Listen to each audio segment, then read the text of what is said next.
আসলে এই খেলাটা আমরা আমাদের জীবনে ফার্স্ট দেখতেছি, অনেক আনন্দ লাগতেছে। এই খেলাটা আয়োজনের আমাদের মূল উদ্দেশ্য হচ্ছে যে তরুণ প্রজন্মকে এই পুরোনো দিনের খেলাগুলোর সাথে পরিচিত রাখা।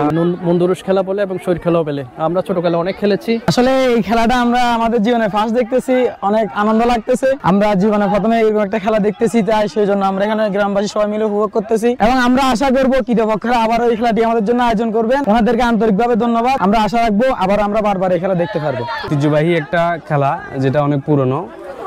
এই খেলাটা আপনার গ্রামীণ সংস্কৃতি, যে গ্রাম বাংলার একটা ঐতিহ্য, এটার স্মারক হিসেবে বহন করে।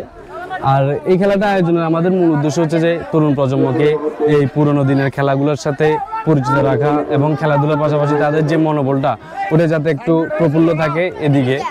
আর সবচেয়ে বড় কথা হচ্ছে এটা আমাদের দ্বিতীয় আসর। ইনশাল্লাহ ভবিষ্যতে আমরা আরো বড় পরিসরে এই খেলার আয়োজন করার চেষ্টা করব।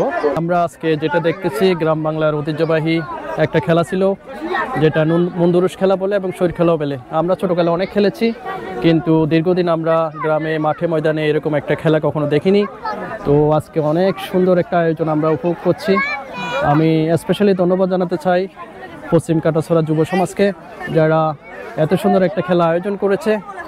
আপনারা লক্ষ্য করছেন আজকে অসংখ্য মানুষ খেলা উপভোগ করছে এবং সবার একটা উত্তেজনাকর একটা পরিস্থিতি, অসাধারণ একটা চমৎকার। আমি নিজেও খুব চমৎকার একটা খেলা উপভোগ করছি।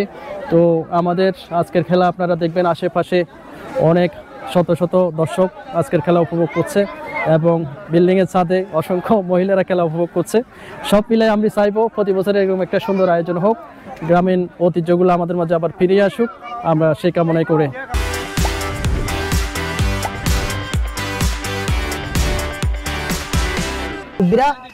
আমার আব্বু সহ ওনারা আমাদের মুরব্বীরা মিলে চালু করে। পরক্ষণে আমরা তো কেউ জানি না এই খেলা, পরে আমাদেরকে মুরব্বীরা শিখাই দেয়। তারপরে আস্তে আস্তে খেলতে খেলতে গত বছর আমরা একটা খেলি টুর্নামেন্ট দেয় আমাদের মুরব্বীরা। সে ওই গত বছরের ধারাবাহিকতায় ঠিক এই বছরেও আমাদের এখানে এই টুর্নামেন্টটা অনুষ্ঠিত হয়েছে। তো ইনশাল্লাহ এটা আমাদের গ্রামের ঐতিহ্য হিসেবে প্রতি বছরই আমরা এই টুর্নামেন্ট আয়োজন করার চেষ্টা করব।